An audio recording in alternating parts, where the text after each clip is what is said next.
Praise God, it's another day to praise and worship the Lord. Welcome sa lahat. Last na online fam group natin, pinag-aralan natin ang isang way kung paano i-share ang gospel at na-highlight natin ang grace. No, kung gusto nyo pong balikan ang mga topic na yon, no, nasa comment below ang mga links para sa mga video. Alam nyo, para sa akin, ang grace o ang grasya ng Panginoon ay ang pinakamasarap pakinggan. Amazing grace, how sweet the sound that saved a wretch like me. I once was lost, but now I am found. Was blind, but now I see. Before tayo pumunta sa ating topic for today, let's talk about grace. Some Christian, after they committed sin, after nila magawa ang kasalanan, they will quote this verse, Romans 5:20. Itong sasabihin nila, but where sin abounded, grace abounded much more. Para sa kanila, ay nagkasala na naman ako, pero praise God, gamitin pa nila ang word na praise God.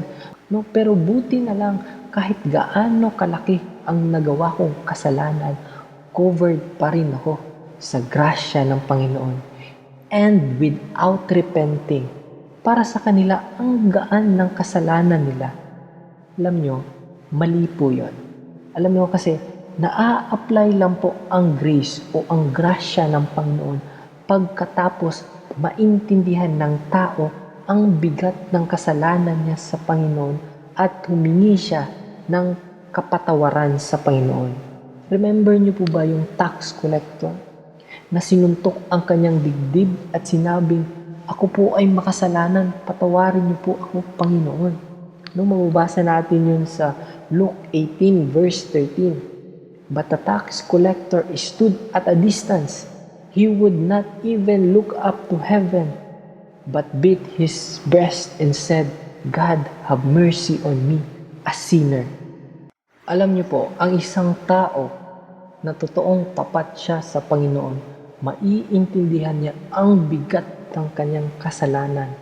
Remember niyo po ba si Peter? Sabi niya sa Luke 5:8, when Simon Peter saw this, he fell at Jesus' knee and said, Go away from me, Lord. I am a sinful man. Ito yung time na walang huli na isda si Peter, tapos nagmilagro ang Panginoong Hesus. Sabi niya, Lord, lumayo ka po sa akin. Baka mahawa ka sa kasalanan ko. I don't deserve you. I am a sinful man. See the effect of sin to Peter? Dadagdagan ko pa po. Narinig niyo na po ba yung hyper grace? Alam niyo, first time ko narinig tong hyper grace, tong word na hyper grace sa mga ka-churchmate ko sa Davao. May pinag-uusapan sila na ibang church, ito yung pagkasabi nila. Hyper grace ba yan na sila na church? Ako naman na nakarinig ng hyper grace na hindi alam kung ano ang meaning ng hyper grace, sabi ko sa isip ko, hyper grace? Anong mali doon? In fact, kahit anong gawin mo, hyper na talaga ang grace.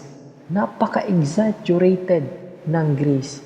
Di mo na kailangan i-hyper ang grace kasi talagang nature nito ay hyper. Napakalawak ng sakop ng grace. Para sa akin, kahit anong takbo mo sa Panginoon, aabutan ka pa rin ng grasya ng Panginoon. The fact na binago ng Panginoon ang aking matigas na puso, hyper na ang grace para sa akin. Kasi para sa akin, napaka-impossible mabago ang puso ko kung hindi hyper ang grace ng Panginoon. Kasi kung lalambot-lambot ang grace ng Panginoon, sure ako hanggang ngayon, wala pa rin ako dyan sa Panginoon. Yan po ang akala kong meaning ng hyper grace. Pero mali po ako. Ito po ang tamang description ng hyper grace.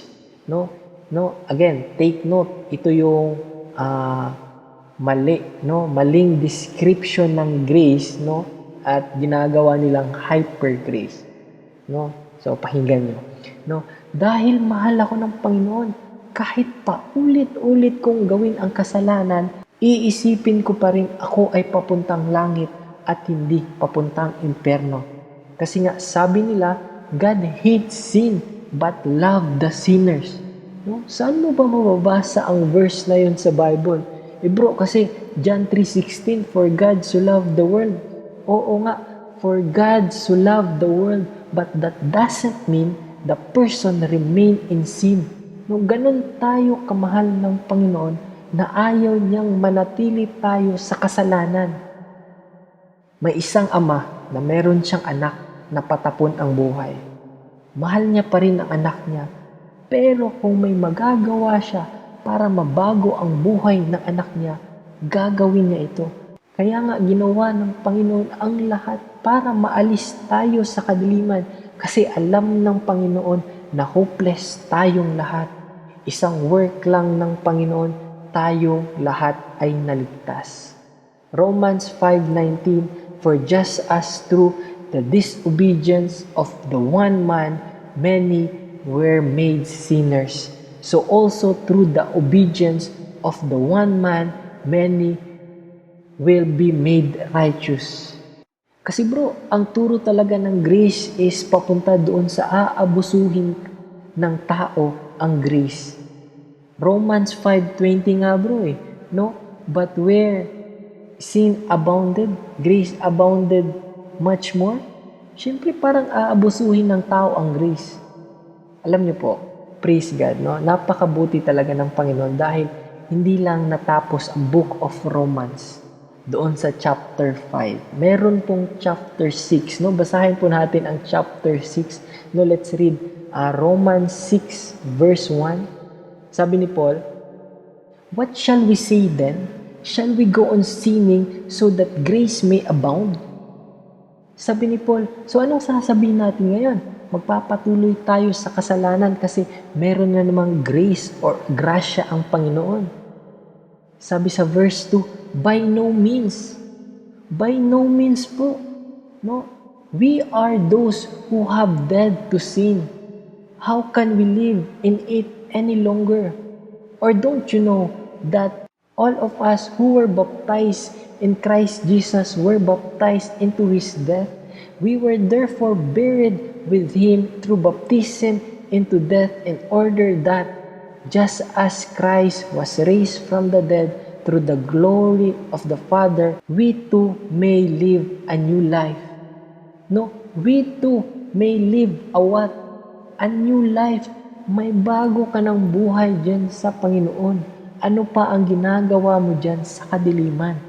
I will continue reading this kasi napakaganda ang Book of Romans. Kung mapapadpad ako sa isang island na ako lang mag-isa at papipiliin ako ng isang book sa Bible, no, na maiiwan sa akin, ang pipiliin ko ay ang Book of Romans kasi nga napakaganda ng Book of Romans. No, Romans 6:5. For if we have been united with Him in a death like His, we will certainly also be united with Him in resurrection like His. Verse 6, for we know that our old self was crucified with Him so that the body ruled by sin might be done away with, that we should no longer be slaves to sin. Verse 7, because anyone who have died had been set free from sin. Hindi ka na hawak ng kasalanan. Hindi ka na slave ng kasalanan. Ipagpapatuloy ko pa po ang pagbabasa. Romans 6 verse 8. Now if we died in Christ, we believe that we also live with Him. Verse 9. For we know since Christ was raised from the dead, He cannot die again. Death no longer has mastery over Him. Verse 10, the death He died to sin once for all. But the life He lived to God. Verse 11, the same way, count yourself as dead to sin, but live to God in Christ Jesus. Therefore, do not let sin reign in your mortal body so that you obey its evil desire.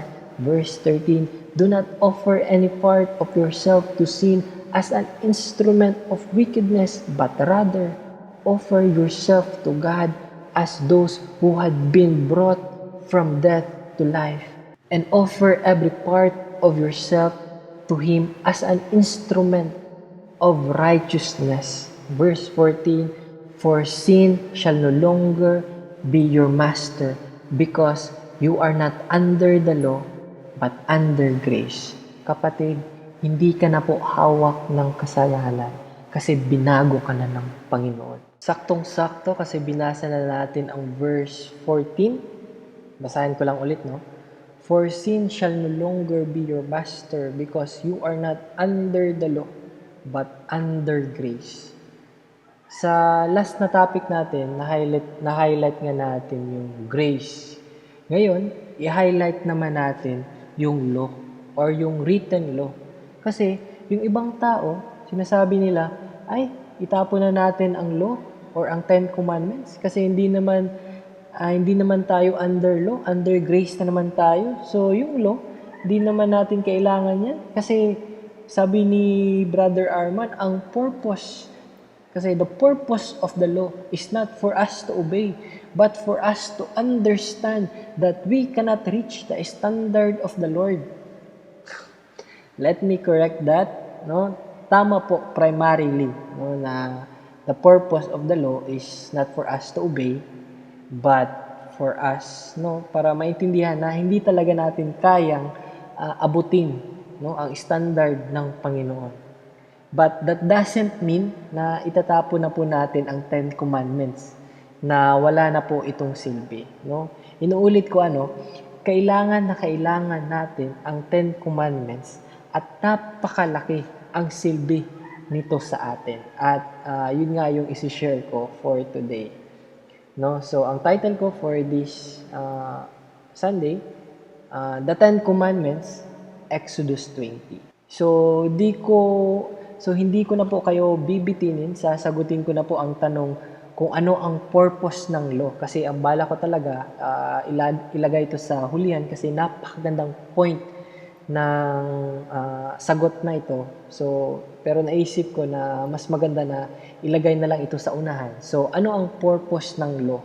O ang written law? O ang law of Moses? O ang Ten Commandments? No? Para sa akin, no, ewan ko lang po sa mga theologian, pero para sa akin, ang purpose po ng Ten Commandments, para sa akin po, ang purpose ng Ten Commandments, no, secondarily, no, ay para madali natin sundin ang Panginoon.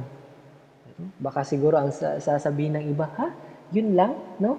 Don't worry, i-elaborate ko po kung ano ang ibig sabihin ko. Una, the Ten Commandments, yung Ten Commandments ay tinatawag ding law of liberty. No, saan natin makikita yan? Andito po sa ESV, no, version ng James 2:12, no, basahin ko lang po. So speak and so act as those who are to be judged under the law of liberty. No, sa version naman po ng NIV, no, speak and act as those who are going to be judged by the law that gives freedom, no, that gives freedom, no, sa ESV, law of liberty, nagbibigay ng kalayaan.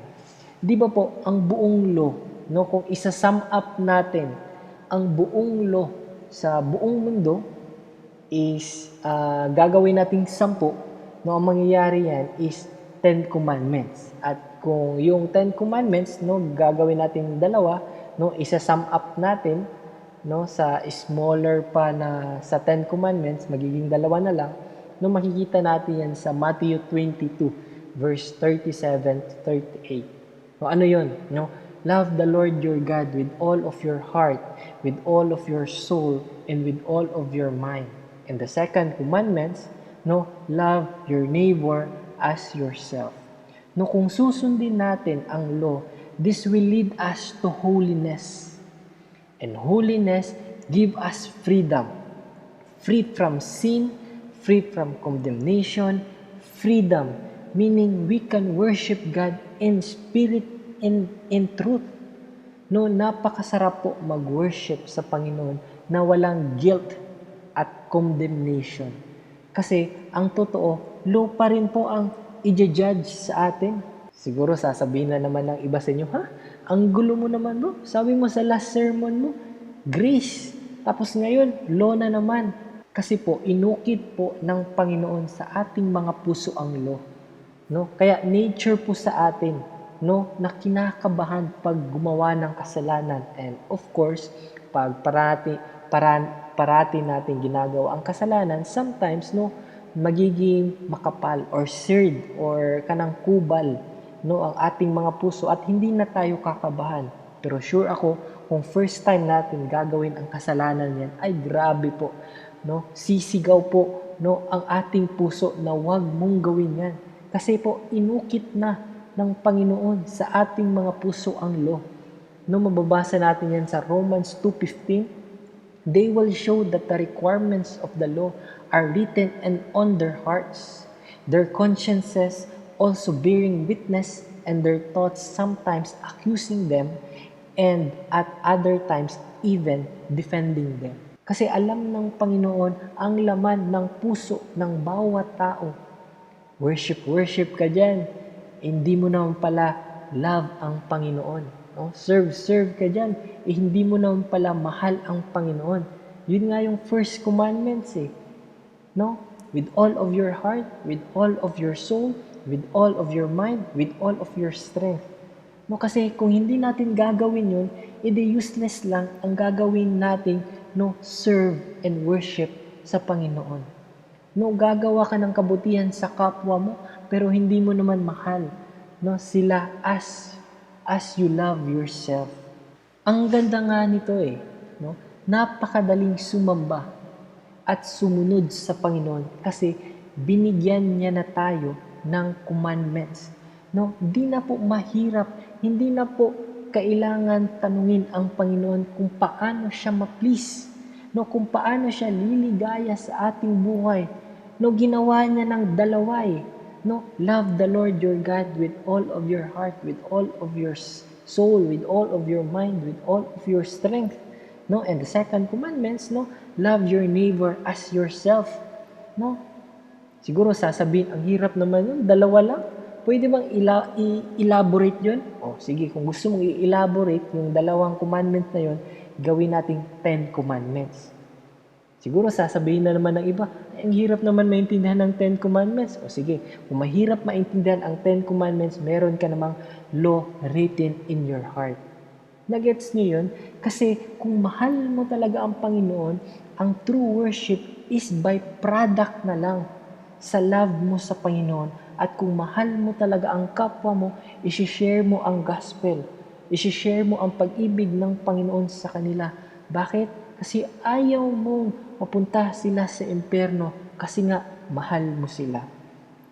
No, ito nga yung sinasabi ko eh, ginawa na pong madali ng Panginoon. No? Dahil sa written law.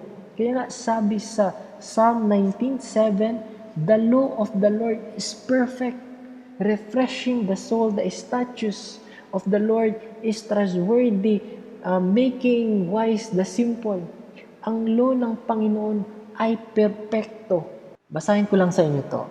One of one's read books of Moses in order to prove them untrue.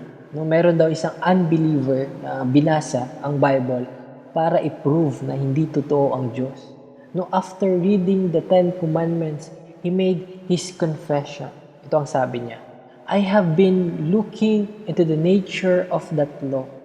I've been trying to see whether I could add anything to it or take anything from it so as to make it better. Sir, I cannot. This is perfect. Where did Moses obtain the law which surpasses the wisdom of philosophy in most of enlightened ages? No, sabi ng unbeliever, napaka-perfect naman itong written law. Saan ba kinuha ni Moses to? He lived at a period of comparatively barbarous, but he has given a law in which the learning and sagacity of all subsequent time can detect no flaw. Where did he obtain it? He could not have soared so far above his ages as to have devised it himself. I am satisfied where he obtained it. It came down from heaven. It has convinced me of the truth of religion, of the Bible. Hindi magets ng unbeliever kung paano nagawa yung written law, kung paano ginawa ni Moses yung written law.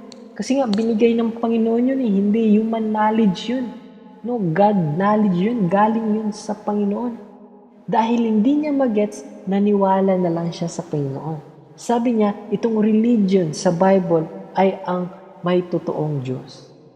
No, another pa na comment regarding sa written law or sa Ten Commandments, no, it is estimated that man has enacted more than 32 million law in an effort to regulate conduct that he has never yet come up with the Decalogue. No, ano yung Decalogue? Deca means sa Greek word 10. Yung log meaning logos, no, sa Greek word meaning nun law. So meaning 10 laws, no, Decalogue. No, the law of a man must be constantly changed, amended, or abrogated to keep legislation up to date. 30,000 new laws are enacted each year in the federal of state legislatures of US. And one bill, Congress repealed more than 1,000 old and out-of-date law. The Decalogue is both brief and comprehensive and was given in its written form 35,000 years ago, yet it has never been to be altered or even amended in the least particular. It is just as up to date and applicable to the needs of mankind today as when it came from the mouth and hand of eternal. This alone is enough to prove its divine origin. No, kasi yung law po hindi naman po galing kay Moses Sa totoo lang, galing naman po talaga sa Panginoon. No, basahin natin to 2 Timothy chapter 3 verse 1 to 4. No? Sabi dito, but mark this. This will be the terrible times in the last days. No, verse 2. People will be lovers of themselves, lovers of money, boastful, proud, abusive, disobedient to their parents, no, ungrateful, unholy, without love, unforgiving, slanderous, without self-control, brutal, not lovers of the good. Verse 4, treacherous, rash, conceited, lover of pleasure, rather than lovers of God. Nung habang binabasa ko to, sabi ko, wait lang, grabe. Ang nakasulat dito sa 2 Timothy chapter 3, verse 1 to 4, ay kabaliktaran ng law. No, sabi dito, disobedient to their parents, no, loving of themselves, no, kabaliktaran ng 10 commandments. No, another, babasahin ko pa tong Romans 2:12-15. No, all who have sinned apart from the law will also perish apart from the law, and all who have sinned under the law will be judged by the law. See, for it is not for those who hear the law who are righteous in God's sight, but it is those who obey the law who will be declared righteous. Verse 14, indeed, when Gentiles who have not have the law, but by nature things required by the law, they are the law for themselves, even though they do not have the law. They show that the requirements of the law are the written in their hearts, and their consciences also bearing witness, and their thoughts sometimes accusing them, and other times even defending them. No, kahit yung mga Gentiles na walang law, yung mga Gentiles before sa time ni Moses, no, before binigay yung 10 commandments, sa kanilang mga puso, mayroon nang inukit ang Panginoon na law. No, kaya wag mong sabihin, yung law, para sa mga Jews lang yan. Pero sa mga Gentiles, wala tayong 10 commandments, wala tayong law. Hindi po. Lahat po tayo, no, ay merong law. Kasi para sa atin din yung law. No, the easiest way to obtain holiness and the easiest way to turn away from wicked things is to simply obey the 10 Commandments. Pinaka-easiest way na i-obtain natin yung holiness at aalis tayo sa ating wickedness, sa ating mga kasalanan, is to simply go directly doon sa 10 Commandments. Kung susundin mo talaga yung 10 Commandments, you will become a holy person.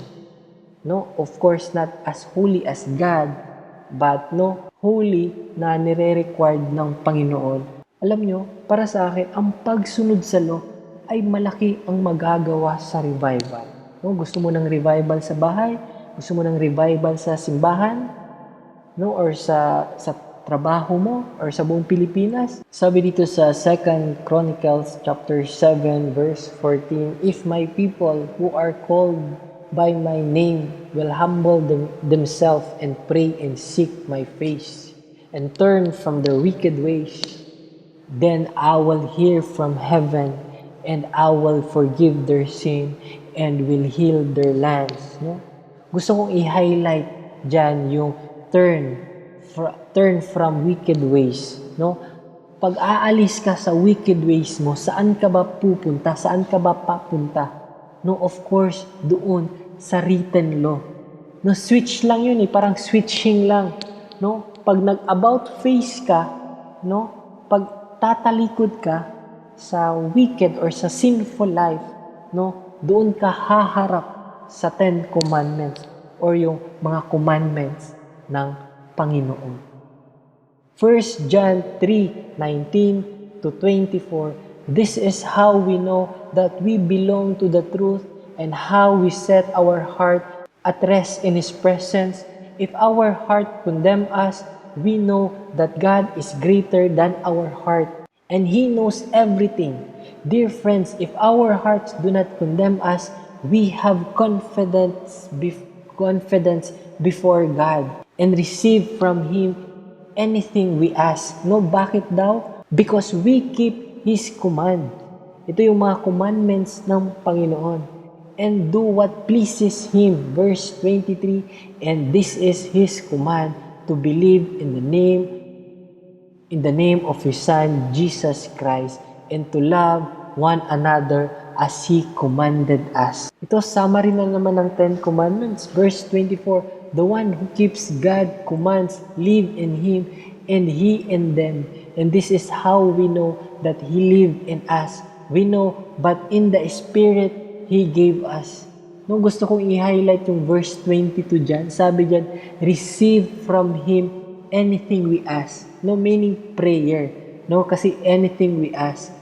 Kahit ano daw ang hingiin mo sa Panginoon, ay igagrant niya, ay ibibigay niya. Bakit? Because we keep His command. Kasi nagawa natin yung mga commandments ng Panginoon. I would like to end here, and this is the part 1, so see you sa part 2. As I end, alam nyo ba, mga kapatid sa Panginoon, may mga taong grabe mag-pray, pero hindi dinidinig ng Panginoon. Kasi baka you disobey the written law. Did you honor your father and mother? Hanggang ngayon ba may mga white lies ka pa rin?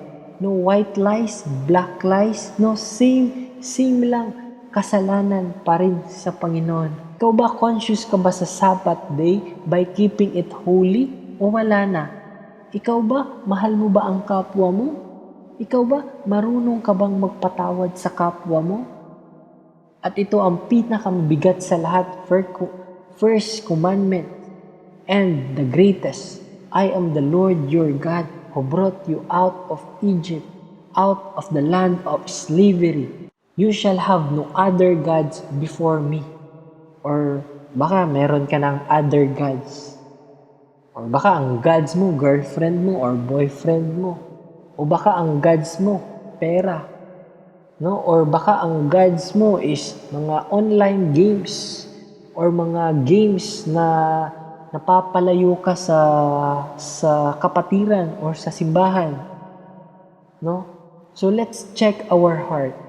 No, kaya siguro hindi dinidinig ng Panginoon ang ating mga prayers kasi nga, no, we disobey Him. No, hindi tayo sumusunod sa commandments ng Panginoon. Kaya pala may mga taong grabe ang suki ng testimony. Hindi nauubos, no, ng testimony sa buhay. Kasi halos lahat answered prayer. Bakit? Kasi conscious sila sa 10 Commandments.